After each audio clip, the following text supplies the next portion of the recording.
E a dica de leitura de hoje é uma dica dupla. Sim, meu amigo, hoje você vai levar 2 livros por um aqui na prateleira do Suetônio. A gente vai começar aqui por esse livrinho espetacular que, cara, é base para entender o pensamento da Idade Média, né? Que é Confissões de Santo Agostinho. Tá, Santo Agostinho, ele não viveu na Idade Média. Na verdade, o Santo Agostinho era um bispo romano. Ele nasceu ali na metade do século IV, morreu na segunda metade do século V, né? Então ele viveu bem a decadência de Roma, né? A invasão dos bárbaros germânicos, né? A queda de Roma e o nascimento dos reinos bárbaros, né? Então o Santo Agostinho, né, vive nessa época bastante turbulenta. E ele era um bispo, né? Bispo de Hipona. Só que antes de ser bispo, antes mesmo de ser cristão, Agostinho pertencia a uma seita, né? Não seita não, eu estou sendo simplista aqui, a uma religião oriental chamada de maniqueísmo, né? Maniqueísmo, uma religião que tem uma origem comum com o zoroastrismo, né? Zoroastrismo, inclusive, eu já fiz vídeo aqui no canal, né? Ó, clica ali no card, você vai ver o link para o vídeo que eu falo de zoroastrismo, né? E justamente por essa influência maniqueísta dentro da vida do Santo Agostinho, né, ele vai trazer alguns elementos do maniqueísmo para dentro do cristianismo, que vai dar cara do que vai ser o cristianismo medieval, né? E existe um cristianismo antes de Agostinho e um cristianismo depois de Agostinho. Toda essa relação dual de forças entre bem e mal, luz e trevas, Deus e diabo, quem vai colocar dentro do cristianismo é o Santo Agostinho. Pensamento que deriva direto do pensamento maniqueísta e que inclusive vai gerar ali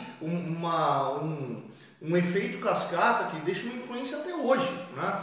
Boa parte do pensamento ocidental é influenciado por essa ideia dual, né? De existirem 2 lados, um bom e um ruim. Geralmente eu estou do lado bom, necessariamente quem pensa diferente de mim está do lado ruim, né? Essa oposição que vem para a gente até hoje está aqui vindo de Agostinho, né? E esse livro aqui, o título dele é bastante significativo, né? As Confissões, né? E confissões por quê? Porque justamente isso que ele faz uma autobiografia, ele confessa os pecados dele, né? Ele diz o que foi a vida dele, como é que foi seu processo de conversão, como é que foi aceitar o cristianismo, como é que foi entender o cristianismo como o verdadeiro caminho para a vida dele, e que justamente essa visão de que, olha, esse é o caminho mais correto, o outro caminho é um caminho errado, né? Vai servir para que tenha uma ação catequética, né? De como é o ser um bom cristão, como é agir de uma forma bastante positiva, né? Partindo disso aqui, todo o pensamento medieval vai se guiar, né, a partir desse pilar até chegar em São Tomás de Aquino, que cria uma divisão dentro da Idade Média. Mas isso é para outro vídeo. O outro livro que eu quero indicar aqui é esse livro aqui, chamado Vita Brevis, do autor Jostein Gaarder, né, que você deve conhecer esse autor aí por um livro que tornou ele extremamente famoso, que é O Mundo de Sofia. Pois é, esse autor aqui, que é um professor de filosofia, que escreveu romances, né, como por exemplo o Mundo de Sofia, ou um livro que ele escreveu até antes, né, O Dia do Coringa, que eu posso até fazer vídeo aqui sobre ele no canal, né, escreveu esse livrinho aqui chamado Vita Brevis, que é um romance, mas é um romance sobre as Confissões de Santo Agostinho. Porque Santo Agostinho, antes de se tornar cristão, por interferência de sua mãe, Santa Mônica, figura importantíssima dentro do processo de conversão de Santo Agostinho do maniqueísmo para o cristianismo, né? Antes disso, Santo Agostinho tinha um relacionamento ali, a gente não pode dizer um casamento, né? Porque não segue a mesma ordem do que a gente vive hoje, né? Mas ele era casado, né, com uma mulher chamada Flórida Emília, que o Jostein Gaarder dá voz a Flórida Emília nesse livro. É como se Flórida Emília estivesse escrevendo para Santo Agostinho depois de ler as Confissões de Santo Agostinho. Então ela vai lá e vai criticar as Confissões de Santo Agostinho.